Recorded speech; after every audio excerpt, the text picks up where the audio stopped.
Bismillahirrahmanirrahim. Assalamualaikum warahmatullahi wabarakatuh dan salam sejahtera. Yang dihormati Tuan Pengerusi Majlis, Cik Zaki, Dr. Nani, tuan-tuan dan puan-puan, tuan-tuan pegawai dan PPD, Dr. Weno, Puan Jai, Cik Daya dan juga semua cikgu-cikgu yang dihormati.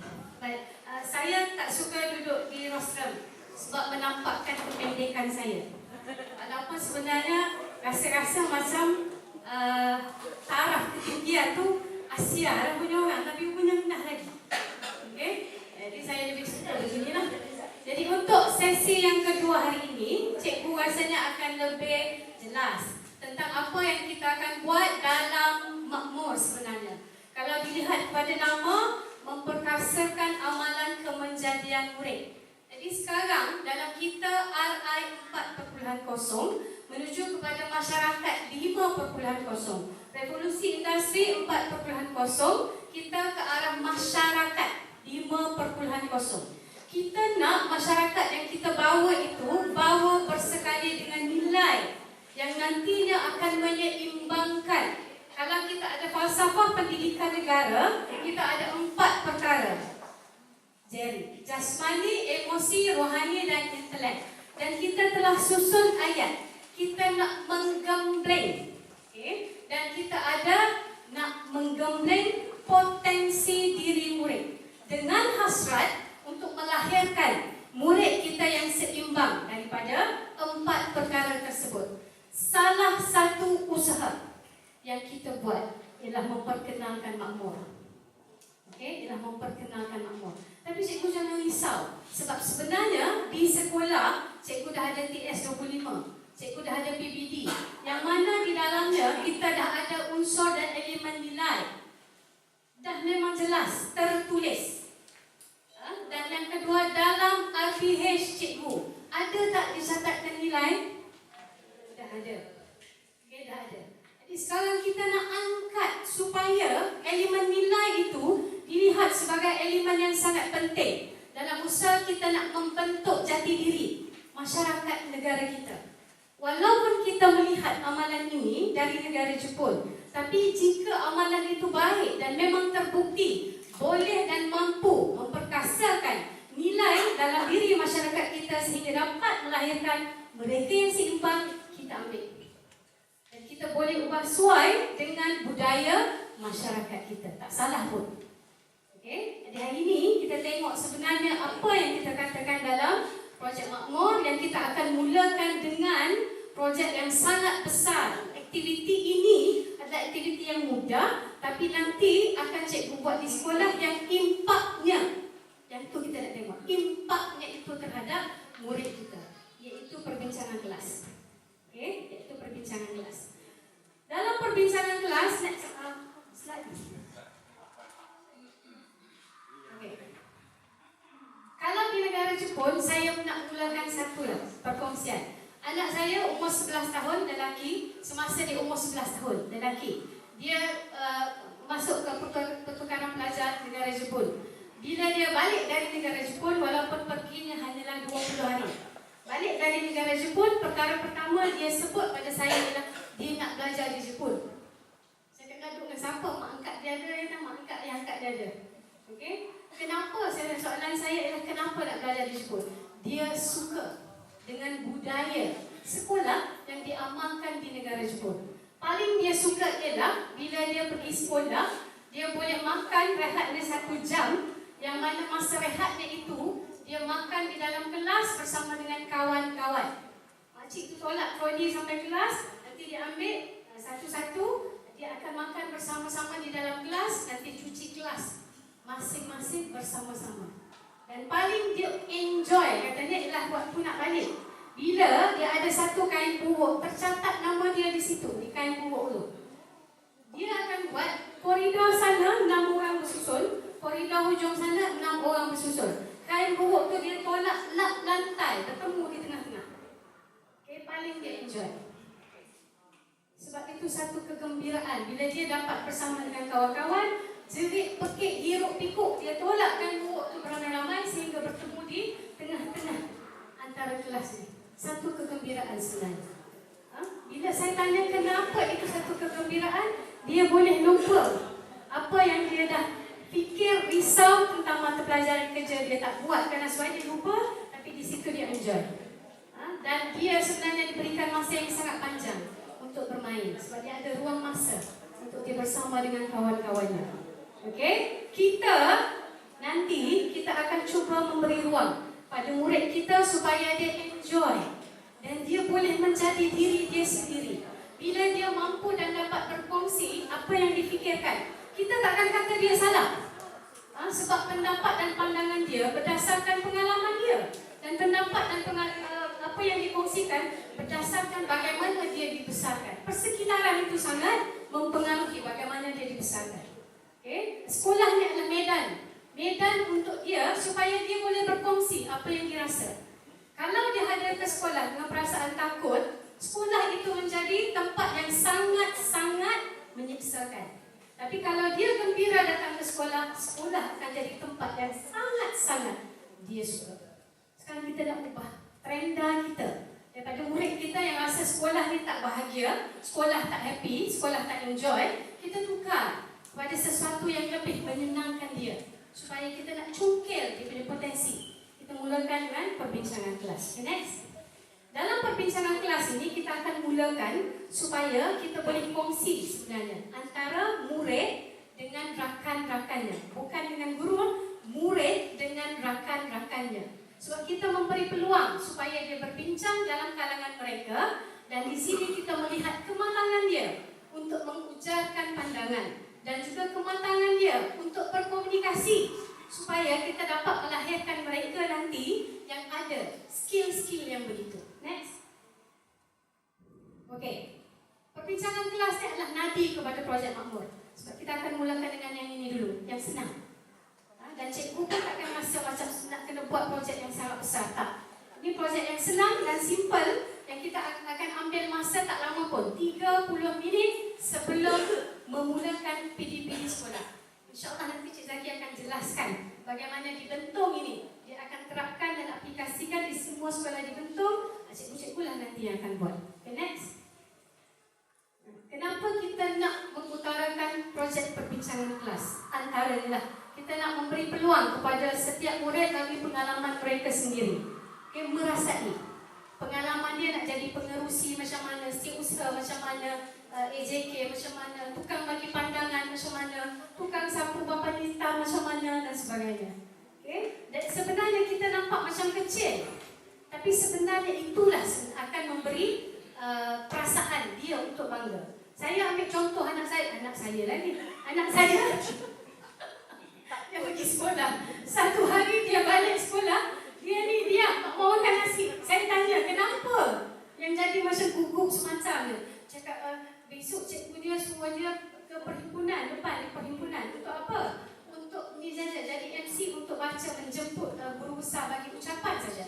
Tapi dia semalaman dia takut. Sampai tak makan nasi. Kan? Tapi bila selepas itu, cikgu dia biasakan. Maka dia dah mulai hilang ketakutan itu. Bila dia dah biasa, dia takkan ada masalah lagi. Dan kita nak melahirkan mereka yang murid kita yang sebegitu. Yang nanti kalau pada saat-saat terkejut tergempar, boleh buat dengan apa yang kita tugaskan. Okey, yang kedua ialah untuk belajar berkomunikasi. Yang bila dia belajar, ramai saja dari murid kita ni yang pendiam. Saya bukan merujuk kepada murid sekolah rendah saja. Cikgu, bakal cikgu di IPG pun ramai yang pendiam. Tapi untuk menjadi seorang guru, sebenarnya kemahiran komunikasi itu sangat penting. Dan inilah sebenarnya bila mereka dilibatkan dengan aktiviti selain PDP yang membantu mereka untuk menjadi talkative. Mulai bercakap, mulai bergaul, mulai bersosial. Kita cuba bantu cikgu supaya jangan terlalu pendiam. Sebab nanti susah nak berkomunikasi. Okey, murid kita bila dia dari kecil dia sudah diajar untuk berkomunikasi dengan cara yang betul, dengan santunnya, dengan etikanya, maka akan dibawa, dia akan terbawa-bawa. Sebab itu dah jadi amalan dalam dirinya dan sampai bila pun dia akan tetap dengan budaya dan amalan itu. Kita nak kekal menjadi begitu. Okey, kemudian kita nak semua murid terlibat. Biasa kita akan pilih, selalu kita dengar kalau di sekolah bersifat ad hoc. Betul? Cikgu nanti akan pilih, nampak macam Amel ni okey je, berpotensi, maka Amel lah pengurusi persatuan, Amel lah kelak dia pengurusi yang dunia ini, semua dia. Sebab dia yang satu-satunya nampak, boleh diharap dan sangat talented. Padahal kita tak pernah gali kemampuan dan kebolehan murid lain. Kenapa? Sebab kita rasa tak yakin. Tengok jalan sengit sebelah saja, macam boleh ke tak ni? Perasaan dan stigma itu ada dalam diri cikgu. Yang tu cikgu kena buang sebenarnya. Sangat tak bagus. Okay? Sebab setiap murid itu dia ada hak dia sendiri. Jadi masing-masing wajib diberi hak sebagai seorang pelajar. Esok-esok nanti kalau dia jadi apa sekalipun, dia buat apa sekalipun, kita menyumbang saham yang sama. Kerana kita tak membentuk dia menjadi sebagaimana sepatutnya. Itu saya sentiasa ingatkan kepada raza guru saya. Okay? Setiap inci yang kita buat, setiap perkataan yang kita sebut akan mempengaruhi emosi murid kita sebenarnya. Okay? Jadi hati-hati dengan apa yang akan kita cakap. Okay? Kerjasama sesama rakan. Bila dalam satu pasukan, dalam satu kumpulan, kita nak menunjukkan kepada murid perlunya kerjasama antara rakan-rakan supaya mereka mencapai persetujuan dan ada satu persefahaman. Nanti takkan timbul perbalahan. Kalau tak sama pandangan sekalipun, kita akan ada unsur toleransi supaya mereka boleh menerima pandangan dan pendapat orang lain. Bukan kita saja yang hero. Okay? Orang lain pun ada talent masing-masing. Okay? Dan memegang tanggungjawab. Kalau diberi tanggungjawab sebagai pengurusi, sebagai setiausaha dan sebagainya, dia perlu tahu. Nanti Cik Zaki akan elaborate bagaimana tanggungjawab pengurusi, setiausaha, EJK dan sebagainya. Okay? Jadi bila kita bagi peranan itu, dia perlu tahu. Sekali mungkinlah takkan tersemat lagi. Tapi bila dah berkali-kali kita sentiasa buat, insya-Allah akan terpahat dalam jiwa dan dia dah tahu dah seterusnya macam mana dia nak lakukan tugas dan tanggungjawabnya. Okey, bekerja dalam kumpulan. Ada setengah orang dia kata dia lone ranger. Tak boleh, saya tak boleh kerja orang lain, susah. Saki kata macam tu, Saki kata macam ni.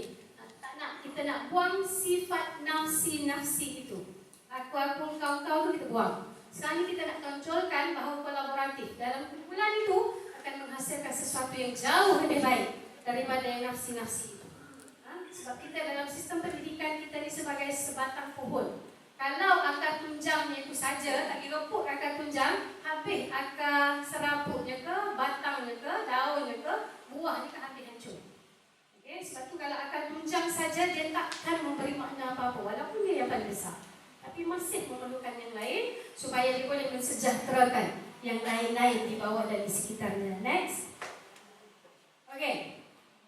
Apa yang nak cakap sebenarnya? Apa yang nak dibincang dalam kelas? Okey. Ini cadangan sahaja. Kita boleh mulakan dengan topik dan tajuk yang sangat mudah. Atau cikgu melihat kepada interest atau kepentingan murid-murid cikgu. Kepada interest, minat dan juga kepentingan murid-murid cikgu.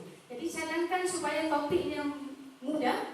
Dia tak adalah nak fikir pasal masyarakat 5.0. Mati nak fikir begitu, betul tak? Tapi kita boleh selitkan unsur itulah yang kita nak terapkan dalam diri murid kita. Okay? Dan sesuatu yang dia sangat tahu dan dia sangat berminat. Okay? Tak payah nak susah-susah. Next. Antara contoh. Okay? Yang cikgu boleh fikirkan dan cikgu boleh juga sambil-sambil sembang dengan murid dalam kelas. Kita boleh bincang tentang kelas foto. Bagaimana kita nak usahakan satu projek supaya kita dapat atasi masalah kelas kotor. Atau boleh sambutan hari lahir, buat jamuan kelas, boleh juga lawatan, macam-macam acara sukan, jadual bertugas. Jadual bertugas ni kalau kita tengok sampai ke hari ni, yang menguntungkan ialah pihak pengeluar produk jadual kelas. Sekarang ni jadual boleh dibeli dah. Ada yang dah siap, cikgu cuma letak nama sahaja. Okey, tercapai tak? Tercapai sebab jadual kelas lengkap, dah tertampal. Tapi tercapai tak hasrat untuk kita menggembleng potensi murid? Tak tercapai. Sebab kita dah pun menutup satu peluang untuk kita lihat di mana kemampuan murid kita dalam usaha untuk bekerjasama, berkomunikasi dan yang lain-lain itu. Okey, jadi balik nanti cubalah usahakan kecil saja permintaannya untuk kita buat perbincangan kelas. Kita hidupkan semula supaya dia tak mati dan merupakan satu usaha untuk kita meneruskan agar kita dapat melahirkan generasi yang benar-benar punya nilai dan amalan yang baik ini. Next. Okey. Kita ada beberapa peringkat. Bagaimana kita nak mudahkan dengan perbincangan kelas? Yang pertama, kita ada peringkat persediaan, kemudian kita ada peringkat merancang, kemudian kita ada melaksanakan, akhirnya kita ada refleksi. Okey, ringkasnya kalau makmur kita ada 3. Plan, do, reflect. Okey, plan, do, reflect. Kenapa kita plan, do, reflect? Sebab kita tadi matlamatnya kita nak melibatkan semua pelajar. Kita nak supaya pelajar ini boleh menilai diri dia sendiri, boleh bekerjasama, boleh berkomunikasi. Sebab itulah kita meletakkan murid itu di depan. Kita hanya sebagai pemudah cara dan pembimbing sahaja. Kalau perlu, guru masuk campur. Tak perlu, tak payah buat apa. Melihat saja proses dan perjalanan perbincangan kelas itu agar mereka mencapai keputusan dan persefahaman hasil daripada perbincangan mereka sendiri. Okey? Tak adalah kita yang arah. Tak boleh buat macam ni. Cikgu rasa tak sesuai. Cikgu pula yang kata tak sesuai. Padahal kita lihat minat itu mereka yang keluarkan idea dan pandangan. Tapi kita pula bercantas. Okey? Bagaimana kita nak mengatasi masalah nanti yang ada yang bangkang, ada yang setuju, ada yang tak sesuai, nanti Cik Zaki akan tekankan kepada proses yang itu. Okey. Next. Lepas ni rasanya kita masuk okey. Saya nak serahkan semulalah kepada Cik Zaki yang nantinya akan menekankan kepada bagaimana makmur ini kita mulakan dengan perbincangan kelas dan pelaksanaannya di peringkat sekolah mengikut minggu yang telah kita susun. Okey?